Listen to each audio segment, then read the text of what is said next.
بسم الله الرحمن الرحيم. الباب الأول باب طهورية ماء البحر وغيره. عن أبي هريرة رضي الله عنه قال سأل رجل رسول الله صلى الله عليه وسلم فقال يا رسول الله إنا نركب البحر ونحمل معنا القليل من الماء فإن توضأنا به عطشنا أفنتوضأ بماء البحر؟ فقال رسول الله صلى الله عليه وسلم هو الطهور ماؤه الحل ميتته. رواه الخمسة وقال الترمذي هذا حديث حسن صحيح. کتاب نیل الاوطار د امام شوکانی رحمه الله شروع شوی او چې پاغي کې مخکې دو درسونه بیان شو چې مخکنو دو درسونو کې اولا مختصر تعارف د مصنف رحمه الله ذکر شو، داغینه بعد د کتاب معنی ذکر شولا لغتن اصطلاحا، او بیا د طهارت معنی ذکر شولا، او دا خبره ذکر شولا چې آیا د طهارت دا لازمی دی که متعدی دی. نو دا وجوه مخکې بیان شو،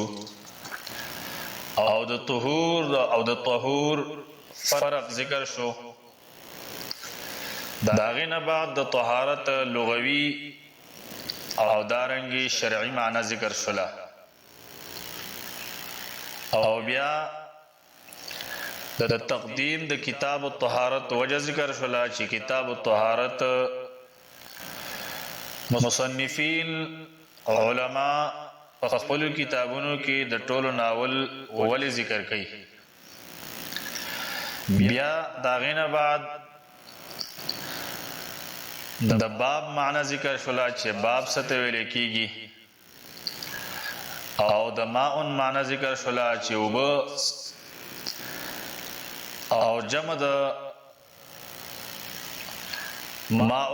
میاه راځي داغي وجه ذکر شولا چې د ماء جمع میاه دلته کې ذکر شولا، او اکتفا پدی باندې ونکړه چې ابواب الماء سره د دینه چې دا ما لفظ دا جنس ته دا د دې وجنه چې د عبود لپاره مختلف انواع دي،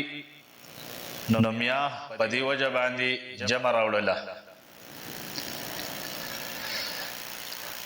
نننی درس کې نن دا ذکر کیږي الباب الاول، مخکې دا ویلیو ابواب المیاه، ابواب جمع راوړي وا، نو اوس په یو باب ذکر کوي او باغی کې با دا موضوع متعلق احادیث ذکر کوي. الباب الاول اولنی باب طهوریت ماء البحر وغیره، باب دې په بیان د پاکوالی د اوبو د دریاب کې وغیره او سوا د اوبو د دریاب نه، یعنی په دې باب کې با نور اوبو ذکر کیږي، وغیره سوا د بحر نه د دریاب نه. په دې باب کې دا روایت ذکر کړي د ابو هريره رضی الله تعالی عنه قال دې فرمایي سأل رجل تپوسو یو سړي رسول الله صلی الله علیه وسلم، رسول الله صلی الله علیه وسلم فقال پسوی یا رسول الله اے د الله تعالی رسول انا نرکب البحر یقینا منگا سفر کو بدریاب کی، دریاب بنی سوری گمانا په دریاب کې منگا سفر کو، ونحمل معنا القليل من الماء او منګه اخلو د ځان سره لګي اوبه، یعنی سکلو د پاره لګي اوبه اخلو. فإن توضعنا به عطشنا، پس کچره منګه او د سکو په دغه اوبو باندې نو منګه تږي کیږو. چې اودس کوو نو بیا سکلو د پاره نه پاتې کیږي، نو بیا د دریاب هغه اوبه خو ترخی وي، هغه خو نه څکلی کیږي. افنتوضأ بماء البحر، آیا پس منګه اودس کولی شو په اوبو د دریاب؟ فقال رسول الله صلی الله علیه وسلم، پس او فرمایل رسول الله صلی الله علیه وسلم، هو الطهور ماؤه، دغه دریاب پاکول کی دی اوبه د دریاب، چې پاکول کی دی په خپل هم پاکی دی، ځکه پاکی خو هغه سر راځي چې هغه په خپل پاکی. مخکې د طهور معنی ذکر شوی و، ما یتطهر به، هغه اوبه چې پاغې سره پاکی حاصلېږي. الحل میتته، او حلال د مردار د دی، مطلب دا دی چې بغیر د ذبح نه یو څیز داسې چې هغه په دغه دریاب کې مړ وي، د دریاب ښکار لکه میشو. رواه الخمسة، ماتن فرمائی متن والا چې دا روایت پینزو نقل کړي دي. پینزو نه مراد څوک دي؟ پینزو نه مراد امام احمد ابن حنبل رحمه الله په مسند کې دا روایت راوړی دی. امام ترمذی رحمه الله دا روایت په خپل سنن کې راوړی دی. امام نسائی رحمه الله دا روایت په خپل سنن کې ذکر کړی دی. امام ابن ماجه رحمه الله دا روایت په خپل سنن کې ذکر کړی دی، او دا ورسره ویلي دي چې دا روایت صحیح دی. هغه محدثینو چې دا روایت نقل کړی دی نو د دې تصحیح هم کړی ده. دلته کې ماتن فرمائی متن والا، وقال الترمذی، امام ترمذی رحمه الله فرمائی هذا حدیث حسن، دا روایت دا حدیث حسن دی. او صحیح بل یو نسخه کې ورسره داوم دی چې دا روایت صحیح دی. اوس کته شرح شروع کیږي. امام شوکانی رحمه الله په دې باندې شرح کوي. الحديث اخرجه ايضا، ماتن خداوی چې دا روایت پینځو نقل کړي دي، هغه خپل علم مطابق دا پینځه ذکر کړل، خو امام شوکانی رحمه الله ورسره نورم ذکر کوي چې دغه پینځو نه علاوه دا روایت چا نقل کړي دي، دا غوی نمونه هم ذکر کوي. الحديث اخرجه ايضا، دغه حدیث راویسته ده دیل پارا ایضون ده غرنگی ابن خزیمه، امام ابن خزیمه رحمه الله، امام ابن خزیمه رحمه الله پس بل صحیح کی دا روایت راوڑے ده. و ابن حبان، ابن حبان نقل کرے دیل پارا فی صحیحیهما، دی دوارو دا نقل کرے پخپلو صحیحینو کی. ابن خزیمه په خپل صحیح کې نقل کړی دی، ابن حبان دا روایت خپل صحیح کې نقل کړی دی. وابن الجارود،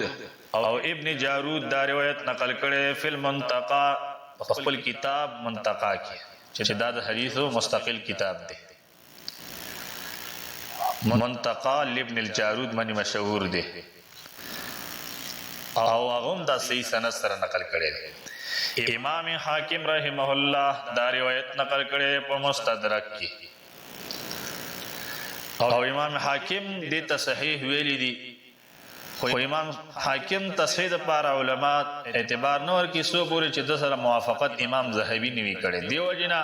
فرمایي چې د سره موافقت کړي د امام ذهبي، او امام حاکم رحمه الله دا روایت په علوم الحديث کې هم نقل کړي. والدارقطنی امام دارقطنی نقل کړی دی او امام بهقی نقل کړی دی فی سننهما په خپل سننو کې د امام دارقطنی سنن داغه کتاب دی هغه کې هغه نقل کړی دی امام بهقی رحمه الله په خپل سنن کې نقل کړی دی وابن ابي شيبه او دا روایت ابن ابي شيبه هم نقل کړی په مصنف کې مصنف د ابن ابي شيبه هغه خپل کتاب کې دا روایت نقل کړي وحكى الترمذي عن البخاري تصحيحه امام شوکانی رحمه الله فرمایي چې نقل کړ دی امام ترمذی رحمه الله د امام بخاری رحمه الله نه تصحیحه تصحیح د حدیث امام ترمذی د امام بخاری رحمه الله شاګرد دی دیو جن هغه اکثر په خپل کتاب کې د امام بخاری رحمه الله نه نقل کوي چې سألت محمد ابن اسماعیل کله یو حدیث ذکر کی بیا وی چې ما تاسو کو د محمد ابن اسماعیل نه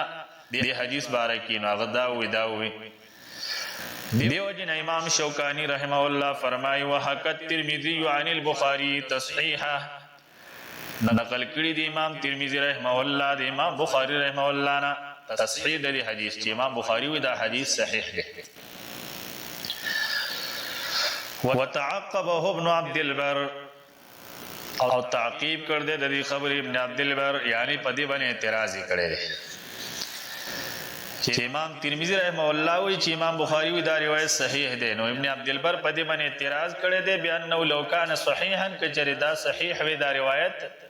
عنده پنځ امام بخاری باندې لا اخرجو فی صحیحه خامخ دا روایت په خپل صحیح کې راوړو د ابن عبد البر مطلب دا دی چې امام بخاری رحمه الله په نسبانی چې کوم روایت صحیح هغه خامخ بخاری کې راوړي چې کوم بخاری کې نه راوړي نو روایت صحیح نه هغه کمزوري ولیکن دا خبره د ابن عبد البر صحیح نه ده دا خبره غلطه ده ورده الحافظ دا خبره رد کړ دا حافظ ابن حجر رحمه الله حافظ چې کله مطلق ذکر شي محدثینو کې مراد د دینا حافظ ابن حجر رحمه الله وابن دقیق العید او دارنګ دا خبره رد کړي د ابن دقیق العید بانه لم يلتزم الاستيعاب امام بخاری رحمه الله التزام د استيعاب پروالی نه کړی هغه دا نه دی ویلی چې هر یو حدیث چې هغه صحیح وي هغه د بخاری کې راوړل بخاری نه علاوه نورم ډېر روایتونه صحیح شته دي امام بخاری رحمه الله په نسبت باندې او امام بخاری رحمه الله صحیح البخاری کې نه دي نقل کړي ثم حكم ابن عبد البر نو ابن عبد البر هغه خدای ویلی دي مخکې داغه دا قول ذکر شو لو كان صحيحا عنده لاخرجه في صحيحه وبصي ثم حكم بیا فیصله کړ دا ابن عبد البر مع ذلك سرد دینا بصحته وصحت دغه حدیث سره چې دا اعتراض کړ دی خو بیا ویلی دي چې دا روایت صحیح دی ولی لتلقي العلماء له بالقبول د وجد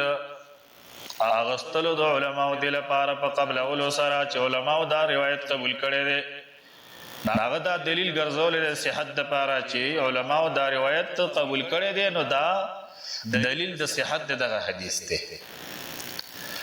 فرده من حيث الاسناد پدې باندې تفریقی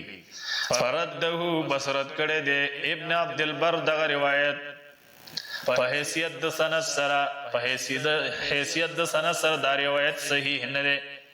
دایرت کړي دي خو لیکن وقبله من حيث المعنى قبول کړي دي دا روایت په حیثیت د معنا سره چې معنی صحیح ده خو لیکن دا خبره غلطه ده علما فرمایي چې دا خبره غلطه نه ده دا غلطه ځکه چې صحت الاحاديث لا تثبت حاشیه کې لیکي چې صحت د حدیثو دا نه ثابتېږي په اغستلو او په قبلولو د علماء سره دی لپاره دا رنګ نه ثابتېږي په عمل د عالم سره او په فتوا د هغه سره بلکې لازمي دی لپاره چې باغی کې شروط د صحت راشي چې هغه شروط د صحت هغه اصول حدیث والا ذکر کړی دي وقد حكم او يقينا فیصله کړی د ابن عبد البر بصحت جمله من الاحاديث په صحت ډیر شي احادیث سره چاغه نه رسیږي درجه د حدیث ته چې دا حدیث د لپاره کومه درجه د دې درجه ته د سره نه رسیږي هغه ولا تقاربوه او نه دې ته نږدې او بیا غو فیصله کړی دا په صحت ډیر احادیث سره وصححه او دا حدیث صحیح کړی دی ابن المنذر او ابن مندا او امام بغوی رحمهم الله وقال هذا الحديث امام بغوی رحمه الله فرمایي چې دا روایت دا حدیث صحیح دی متفق علی صحته اتفاق کړی شوی دی په صحت دا حدیث باندې وقال ابن الاثير في شرح المسند او ابن الاثير فرمایلی په شرح د مسند کې مسند نه مراد دلته مسند د امام شافعي دی کتاب نوم دی دا شرح الشافعي شرح مسند الشافعي هغه کې فرمایلی دی چې هذا حديث صحيح دا روایت صحیح دی مشهور دی اخرجه الائمه نقل کړي دی راوي سره دی لپاره ائمه فی کتبهم په خپل کتابونو کې واحتجوا به او په دې باندې دلیلوم نیولې ده ورجال ثقات او د دې سړي کړی یعنی په دغه سند کې چې کوم رجال دي نو هغه ثقات هغه کړی دي دغه دې پوره دي